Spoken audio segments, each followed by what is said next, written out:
नमस्कार दोस्तों, मैं सुमित मिश्रा स्वागत करता हूं एक बार फिर से आप सभी का एमजेटी एजुकेशन में। साथियों, अवैध अप्रवासी भारतीय अमेरिका से लाए जा रहे हैं या कहें अमेरिका से भेजे जा रहे हैं।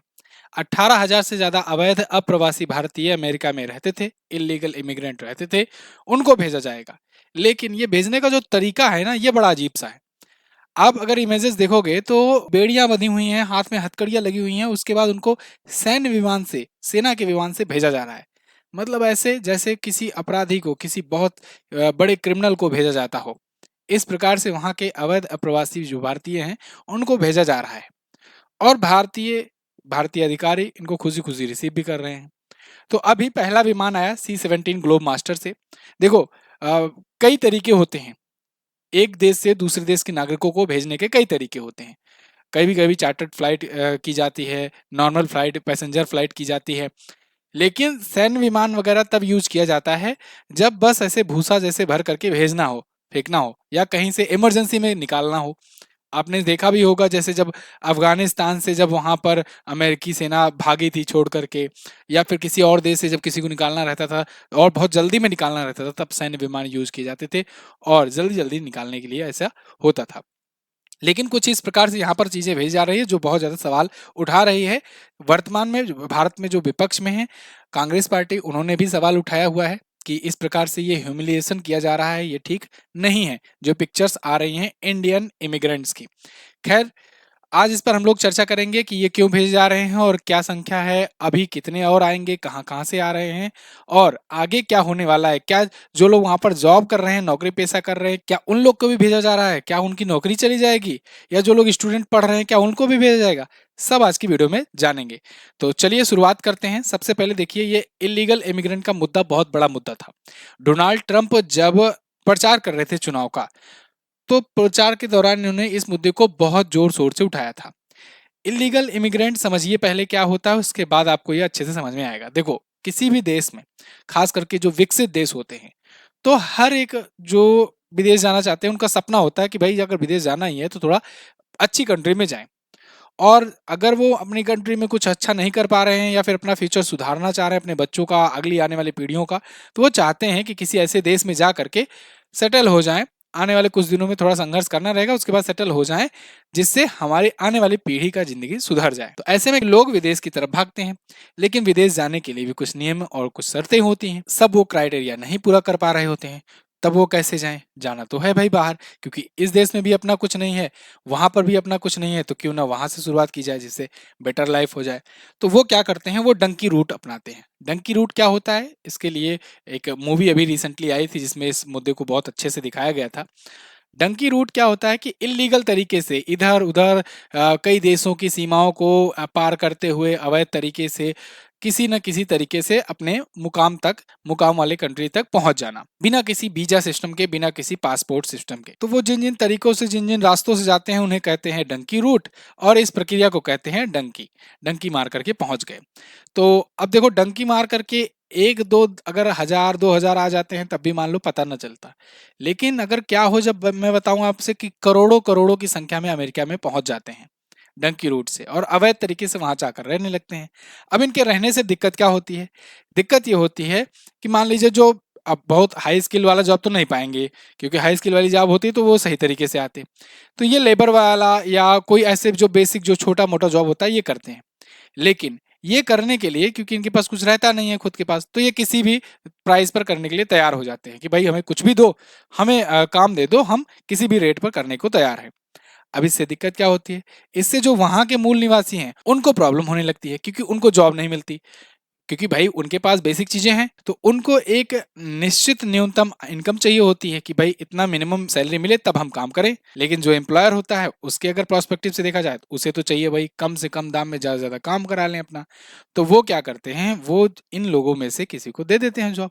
अब इन लोगों में अगर जॉब मिलना शुरू हो गया, तो वो धीरे धीरे धीरे धीरे ये लोग भी सेटल होने लगते हैं और अपना नागरिकता वगैरह का अप्लाई करके, जो भी प्रोसेस होता है, धीरे धीरे डॉक्यूमेंट्स बनवा लेते हैं। पैसा हर जगह चलता है, आप जानते हो। अब अमेरिका का नाम सुनने का मतलब ये मत समझा करो कि अमेरिका में बस वही न्यूयॉर्क है, वाशिंगटन डीसी है, टेक्सास है, बड़ी बड़ी सिटीज। अमेरिका में भी बहुत सारे छोटे छोटे, बहुत सारे गरीब गरीब सिटी हैं, बहुत सारे गरीब गरीब गांव हैं, जहां पर जाकर के कोई अगर इलीगल तरीके से रहने लगता है, 2 4 10 साल रहा, उसके बाद किसी तरीके से अप्लाई कर दिया, नागरिकता मिल गई, अब वहां के हो गए, अब धीरे धीरे वहां पर अमीर वाले शहर में चले जाएंगे अमीर होने के बाद, है ना। तो ये भी प्रोसेस होता है। अमेरिका भाई बहुत बड़ा देश है, भारत से भी बड़ा देश है क्षेत्रफल के मामले में। खैर, तो यहाँ पर जब ये प्रोसेस होता है तो इसलिए वहां के मूल निवासी रहते थे परेशान। अब ये मुद्दा उठाया ट्रंप ने, और ट्रंप इस मुद्दे को जोर शोर से उठाए। इन्होंने कहा कि भाई देखो कि अवैध प्रवासी सबसे ज्यादा मैक्सिको के रहते हैं, तो मैक्सिको वालों को भेजा जाएगा। एक्चुअली में मैक्सिको से ही ज्यादा डांक करके आते हैं, मैक्सिको से अमेरिका बॉर्डर लगाता है और वहां से बड़े आराम से ये लोग फांद करके पहुंच जाते हैं बॉर्डर। अल सल्वाडोर से 8 लाख हैं जो अमेरिका में रहते हैं, भारत से 7.5 लाख के आसपास रहते हैं इलीगल इमिग्रेंट, ग्वाटेमाला से 7 लाख, होंडुरास से 5.5 लाख। ये प्यू रिसर्च सेंटर की रिपोर्ट है जिसके अनुसार ये बताया गया है। तो अब इतने अवैध रहते हैं, लेकिन अब सबको ट्रैक नहीं किया जा सकता है। अभी तक भारत में बात करें तो 18,000 भारतीयों को ट्रैक किया गया है, जिनको लिस्ट किया गया है कि भाई इनको भेजा जाएगा, और प्रक्रिया अब शुरू हो चुकी है। खैर, 1990 से 2022 के बीच में सबसे ज्यादा बढ़ोतरी देखने को मिली है अमेरिका में इलीगल इमिग्रेंट की। 1990 में जहां 35 लाख रहा करते थे, वहीं अब 2022 में 1.1 करोड़ की संख्या में इलीगल इमिग्रेंट अमेरिका में रहने लगे हैं। अब इसी मुद्दे को लेकर के डोनाल्ड ट्रंप जब वहां पर सत्ता में आए, ऐसे कुछ और भी मुद्दे थे, कई मुद्दे थे, मैं आपको पिछली वीडियोस में बता चुका हूं, लेकिन ये बड़ा मुद्दा था।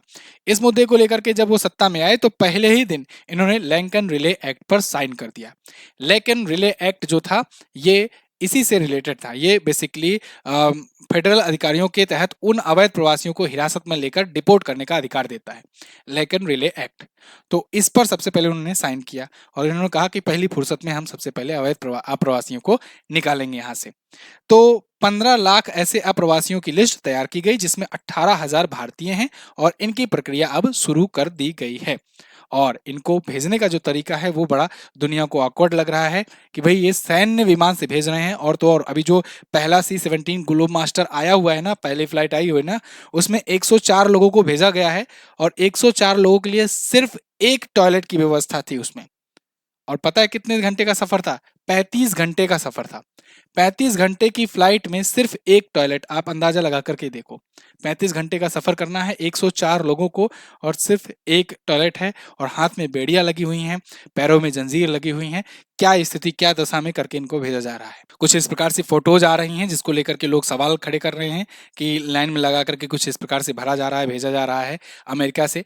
और C-17 एयरक्राफ्ट जो है, ये पहला वाला जो आया वो अमृतसर एयरपोर्ट पर उतरा। कल 4 फरवरी को निकला था भारतीय समय अनुसार, और आज 5 फरवरी को 2 बजे पहला एयरक्राफ्ट यहाँ पर अमृतसर एयरपोर्ट पर पहुंचता है। अभी पहली ही बारी में 205 लोगों को, 205 भारतीयों को लिस्ट किया गया है, 104 तो आ चुके हैं। ऐसे ऐसे करके 205 को इस बार में भेजा जाएगा। अब 18,000 टोटल हैं, लेकिन अब ये भी नहीं निश्चित है कि तुरंत सभी 18,000 को भेज दिया जाएगा या कुछ कुछ हफ्तों के गैप पर भेजा जाएगा। जो भी आएगा मैं आपको अपडेट दूंगा। खैर, जो 104 आए हैं उनमें हरियाणा गुजरात के 33 हैं, पंजाब के 30 हैं, महाराष्ट्र के 3, उत्तर प्रदेश चंडीगढ़ के 2 लोग इसमें शामिल हैं जो भारत आए हुए हैं। अब बात आती है यही कि क्या जो लोग जॉब कर रहे हैं या जो स्टूडेंट हैं, क्या उनको भी भेजा जा रहा है? इनमें क्या वो भी शामिल है? नहीं, इनमें सिर्फ अप्रवासी भारतीय शामिल हैं जो आ रहे हैं वहां से अभी के टाइम। क्योंकि जो वैध प्रवासी हैं, जो लीगल इमिग्रेंट हैं, वो H-1B वीजा के तहत गए हुए हैं। H-1B वीजा क्या होता है? देखो, H-1B वीजा जो है यूएस का एक ऐसा वीजा सिस्टम है जो किसी जॉब के लिए किसी दूसरे देश के लोगों को इनवाइट करता है कि आओ कुछ टर्म के लिए अपने जॉब के लिए अपनी स्किल को दिखाते हुए यहाँ पर कंपनियों में एक छूट रहती है, लिमिट रहती है, उस लिमिट के अनुसार उनको वीजा देकर के बुलाया जाता है और वो आकर के वो वहाँ पर रहते हैं H-1B वीजा पर। तो जैसे भारत के बहुत सारे लोग जो आईटी कंपनियों में जॉब कर रहे हैं, भारत से बहुत सारे लोग आईटी सर्विसेज के लिए वहां पर जाते हैं। आईटी सर्विसेज सबसे बड़ा समझ लो इमिग्रेंट देता है अमेरिका में, तो वो सब H-1B वीजा के तहत गए रहते हैं। देखिए, ये एक्चुअली में वहां के संविधान में immigration and nationality act section 101 का ए सब क्लॉज 15H है, तो इसीलिए H-1B इसको शॉर्ट फॉर्म में कहा जाता है। ठीक है ना। तो ये 1990 में लाया गया था और इसके तहत ये एम्प्लॉयमेंट करता है फॉरेन वर्कर्स के लिए, स्पेशली ऑक्यूपेशंस पर। लेकिन इसमें भी कुछ लिमिट्स रहती है। इसमें कंपनियों को लिमिट दी जाती है, इसके बाद फिर देशों पर भी लिमिट रहती है। जैसे अगर बात करें कि अगर 10 H1B वीजा जारी किया जा रहा होता है, तो उसमें से 7 भारतीय लोग को इसमें मौका मिलता है, अगर 10 अप्लाई करते हैं तो। इसके बाद चीन और कनाडा और साउथ कोरिया का नंबर आता है, जिनको इसका अप्रूवल मिलता है। तो भारतीयों की बहुत अच्छी पसंद है ये H1B वीजा। इस पर भी बीच में कंट्रोवर्सी हुई थी, ये सुनाई पड़ रहा था कि ये भी बंद कर दिया जाए, हो सकता है ये क्योंकि भाई जैसे मैंने आपको बताया कि वहाँ पर जो मूल निवासी हैं, उनको तो ये दिक्कत होती है ना कि हमारी जॉब ये लोग खा जा रहे हैं। तो क्या छोटे पर ही उठा रहे होंगे, बड़े-बड़े जॉब पर भी तो उठा रहे होंगे। तो इसीलिए इस बात पर सवाल उठ रहे थे कि क्या H1B वीजा वालों को भी बाहर भेज दिया जाएगा? तो उसका जवाब आया नहीं। इस पर एलन मस्क ने भी सपोर्ट दिखाया, इस पर डोनाल्ड ट्रंप ने भी सपोर्ट दिखाया। हालांकि एलन मस्क ने कहा था कि इसमें बड़े सुधार की जरूरत है, और इसमें बड़ा सुधार कैसे हो सकता है कि जो H1B वीजा के तहत जो आए भारतीय, उनकी सैलरी बढ़ा दो।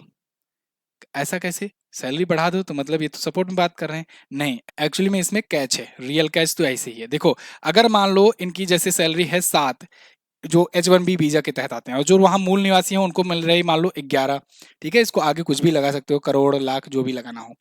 अब देखो, इसमें 7 में अगर मिल जा रहा है, तो फिर वो कंपनियाँ क्या करती हैं, यही 7 वालों को ज़्यादा भर लेती हैं और इनको कम लेती हैं। तो इस वजह से अमेरिका के जो मूल निवासी वाले हैं, उनको कब जॉब मिल रही है। लेकिन एलन मस्क ने कहा कि भाई इनकी भी सैलरी अगर इनके बराबर कर दोगे, 11-11 इनको कर दोगे, तो फिर ये कंपनियाँ जो हैं, कहीं न कहीं फिर इनको हायर करना ज़्यादा शुरू कर देंगी।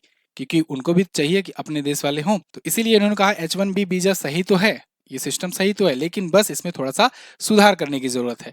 और डोनाल्ड ट्रंप ने भी कहा कि भाई H1B वीज़ा जो है ये बहुत सही चीज़ है, और इनकी भी कंपनियों में बहुत सारे लोग इसका काम कर रहे हैं, इसके तहत आकर के जॉब कर रहे हैं।